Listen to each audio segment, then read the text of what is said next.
Welcome to the Moon and Gemini podcast. I'm your witch in residence, April Edwards. This is the astrology of January 25th to the 29th, 2026.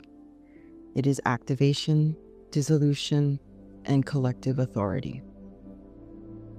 This week accelerates structural dissolution and collective agency. Neptune will enter Aries, Mars and Pluto intensifies in Aquarius, and Mercury meets Venus in Aquarius.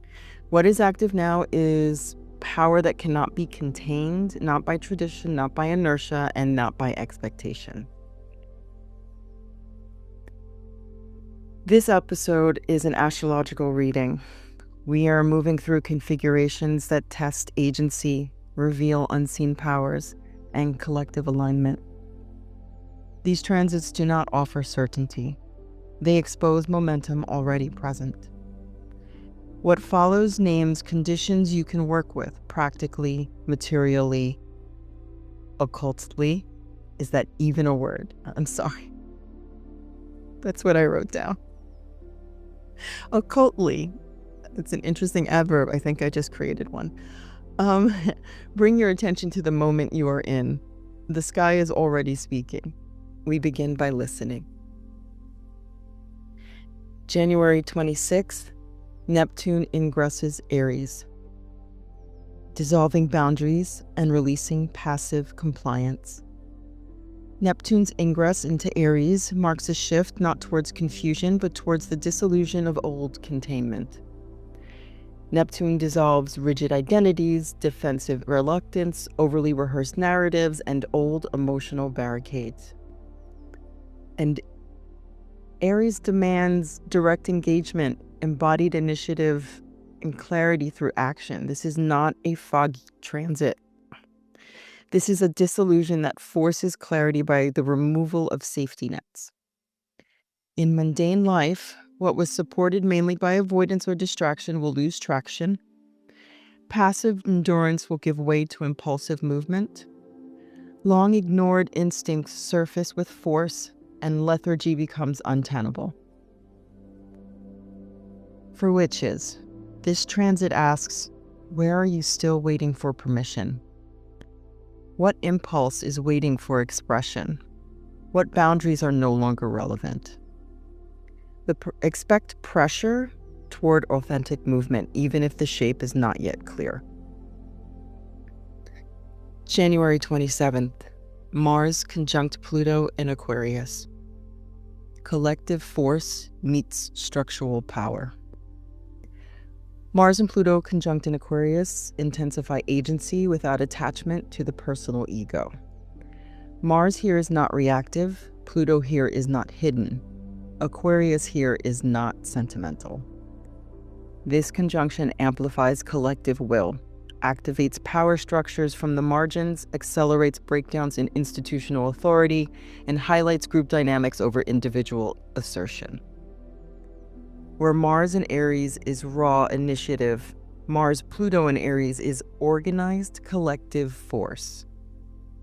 In everyday terms, this can show up as movements gaining momentum without a central figure, groups asserting principles rather than personalities, sudden pressure on static systems, ideological friction sharpening around core values. This is not about control. This is about distributed power. In relationships, expect power dynamics to reveal themselves, alliances to strengthen or fracture along lines of principle, or conflict that is ideological rather than interpersonal. January 29th, Mercury conjunct Venus in Aquarius. Aligned communication towards collective vision. Mercury and Venus uniting in Aquarius softens nothing. It clarifies what we value at scale. This transit prefers principled communication, alliances formed through shared ideas, networks built on concept rather than familiarity, clarity without compromise. Your conversations under this aspect may tend to be direct but not personal, principled but not dogmatic, and oriented towards what is possible together.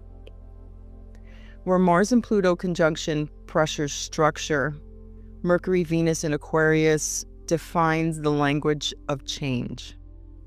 This is excellent for strategizing collective action, articulating shared goals, forming declarative intentions, communication that unites rather than divides. When it comes to working with these energies, taken together, these transits form a sequence. Neptune in Aries dissolves all old containment. Mars, Pluto, and Aquarius activates collective force. Mercury, Venus, and Aquarius articulates shared values. This is a progression from impulse to coalition to coherent direction.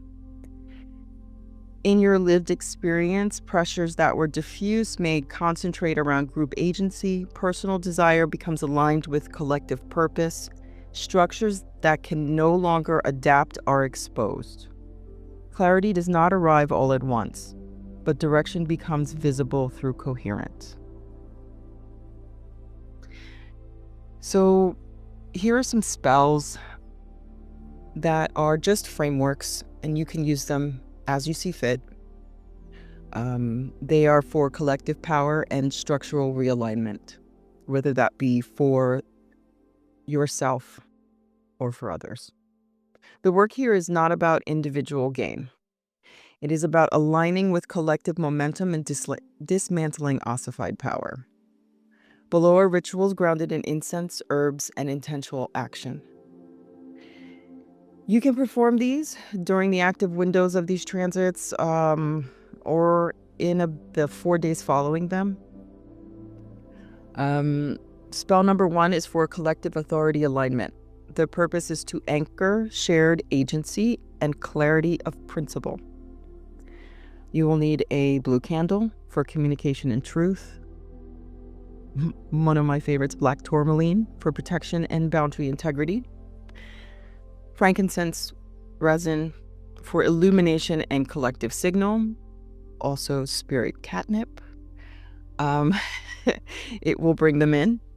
It will send them out to do whatever it is that they need to do. Your herb blend is rosemary and mint, if possible. I know here in the Northern Hemisphere, we are in winter, so use your own correspondences. See what works.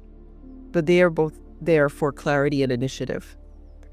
You place the candle at the center, the crystals around it, or beside it, if you only have one. You put the herb blend around the base of the candle, and you set the resin on lit charcoal. You take a deep breath and you speak.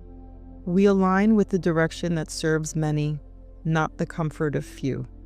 We situate our will in collective agency, not isolation. May clarity become its own authority. Let the candle burn for just a conscious moment. Extinguish with intention, no blowing. This is not an appeal. This is a declaration. So I would suggest using a votive, a blue votive for this one. Or even a tea light if that works for you as well. Spell number 2, Dissolution of Outworn Power. The purpose of this spell is to dissolve entrenched systems that persist through inertia. You will need a gray candle, sage or cedar incense for the cleansing of structures, bay leaf for the symbolic release of outdated patterns. Lay the bay leaf in front of the candle and on it write the systems you wish to dissolve or an umbrella concept that current structures use. Light the incense, light the candle, and speak. What persists only through inertia dissolves. What cannot adapt will be reorganized by necessity. We release what has outlived its function. Burn that bay leaf. Do not visualize outcomes, Let the statement be without expectation. This is not destruction. This is not the tearing down. This is clarification of viability. Spell number 3. Signal fire for shared vision. The purpose of this spell is to send a clear intention into the collective field. Take a yellow votive or tea light for illumination. You would use citrine or labradorite for group cohesion and insight. Mint and lemongrass incense, if possible, for clarity and alertness. Some of you out there may use only stick incense, so you can use both a mint and a lemongrass, or you can put actual herbs of mint and lemongrass on a lit charcoal. Put the candle between you and the crystals. Light your incense. Light your candle. And speak, "We send a signal uncluttered by fear. We act with principle, not compulsion. Our direction is visible by its coherence." Let the candle burn for a short, deliberate moment. Extinguish with your hands or a lid. No demands, no bargaining. This is a signal, not a request. Now, how do you integrate these energies?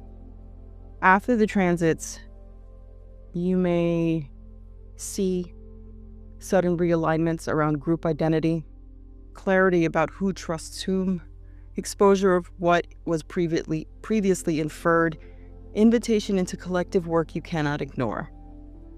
This sequence does not guarantee ease. It accelerates coherence. So you should notice where resistance collapses quickly, where fatigue signals necessary withdrawal, where clarity is silent before it becomes visible. The work now is not to force change, but to situate yourself where change already moves. This has not been a gentle sky. It has been a reveal of capacity, not only what you can do, but what you can support with others. Act with principle, speak with direction, stand where coherence meets consequence. The field responds not to noise, but to the clarity that endures. Astrology does not conclude. It continues through choice, response, and repetition. Carry forward what sharpens your awareness of time and consequence. The sky will keep moving, and so will you.